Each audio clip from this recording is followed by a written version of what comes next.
23শে জানুয়ারি দিল্লিতে foreign correspondence ক্লাবের আয়োজনে এক মত বিনিময় সভায় শেখ হাসিনা অডিও বার্তার মাধ্যমে সংযুক্ত হওয়ার পর ইউনূস সরকারের, বিশেষ করে প্রধান উপদেষ্টা মোহাম্মদ ইউনূসের ঘুম একেবারে হারাম হয়ে গেছে। ইউনূস ভারতকে প্রায় কবজা করে ফেলেছিলেন, ভেবেছিলেন ডিসেম্বরের শেষে যখন খালেদা জিয়ার মৃত্যুর পর ভারতের পররাষ্ট্রমন্ত্রী এস জয়শঙ্কর সে বিষয়ে প্রধানমন্ত্রী মোদীর শোক বার্তা খালেদা জিয়া পুত্র তারেক রহমানের কাছে পৌঁছে দিতে কয়েক ঘন্টার সফরে বাংলাদেশ আসার ঘোষণা দেন।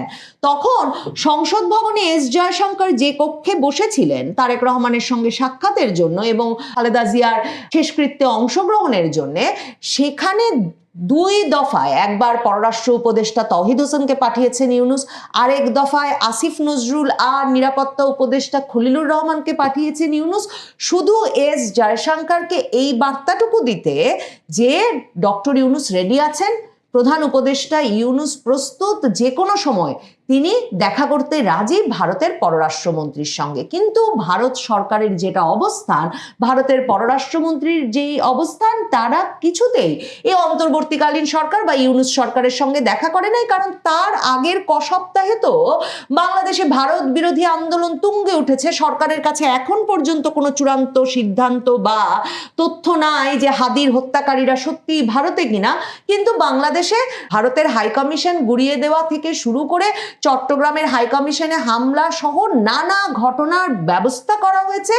আর ডক্টর ইউনূসের ছাত্রনেতা হাসনাত আবদুল্লাহ বলে দিয়েছেন যে তারা এই সেভেন সিস্টার্সের বিচ্ছিন্নতাবাদীদের বাংলাদেশে আশ্রয় প্রশ্রয় দিয়ে সেভেন সিস্টার্সকে ভারত থেকে আলাদা করে ছাড়বেন।